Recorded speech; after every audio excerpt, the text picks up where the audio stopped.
A warm welcome to the Citizen FM News at 6. I'm Lawrence Umoiti.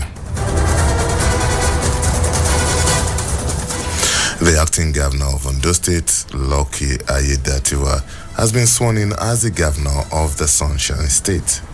The swearing-in was held at the Koko Conference Hall in the governor's office in Akure, the state capital, and was administered by the Chief Judge, Justice Olusegun Odushola. His inauguration followed the death of Governor Oluwarotimi Akeredolu earlier in the day. Former Governor Akeredolu was also a senior advocate of Nigeria and also a former president of the Nigeria Bar Association, was his second-term governor before his death. Aketi, as he was fondly called by his friends and admirers, wore many hats and was acknowledged by many of his contemporaries as a dogged leader and with unbending personal conviction. Aiyedatiwa's work to becoming the governor of Ondo State was a long one that lasted 1 year since Akeredolu suffered health challenges before he eventually succumbed to the claws of death on Wednesday.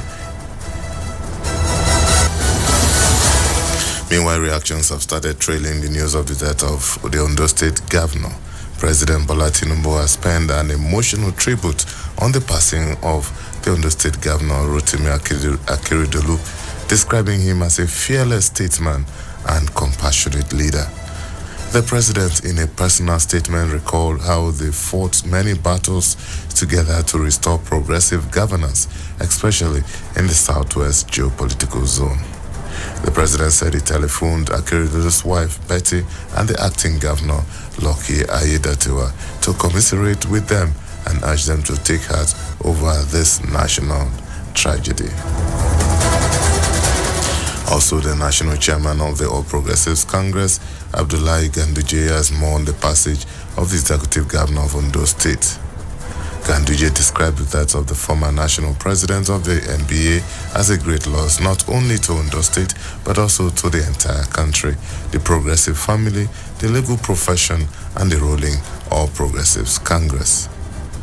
Kogi State Governor Yahaya Bello has also mourned the passing of his Ondo State governor colleague and brother. He described Akeredolu as preeminent and forward-thinking progressive leader. Governor Bello also reflects on his transformative impact as the president of the Nigeria Bar Association. Former Speaker of the House of Representatives, Gali Omar Nahaba, breathed his last in the early hours of today, according to family sources. Born in September the 27th, 1958, Nahaba, who was 65, battled a prolonged illness before succumbing to it. Nahaba, a prominent figure in Nigerian politics, notably served as the Speaker of the House of Representatives between 1999 and 2003. Vice President Kashim Shettima earlier today visited displaced victims of a Christmas Eve attack in Boko's local government area of Plateau State.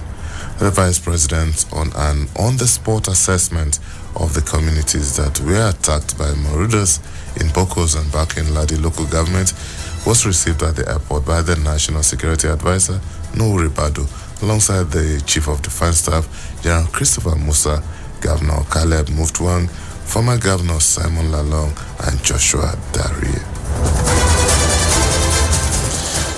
Minister of Humanitarian Affairs and Poverty Alleviation, Dr. Betta Edu, has announced President Bola Tinubu's directive for her ministry to collaborate with the Plateau State government in bringing humanitarian succor to the survivors of the unfortunate attack as well as the affected communities.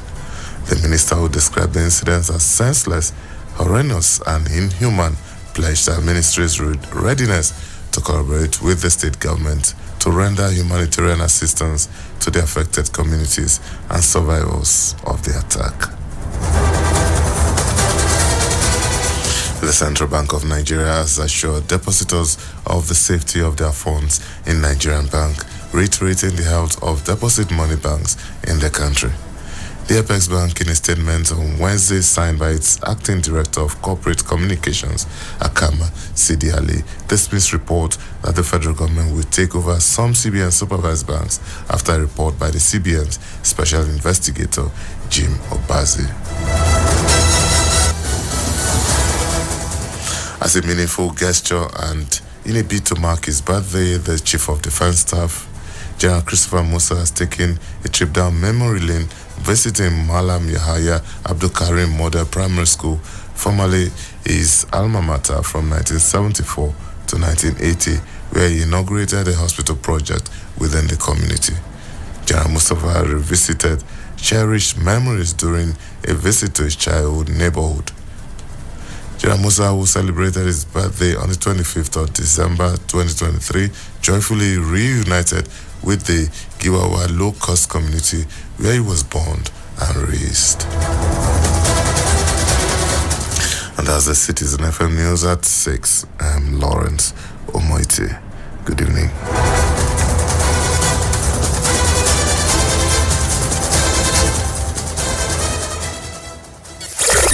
Abuja. Wake up. Reach out. Speak up. Speak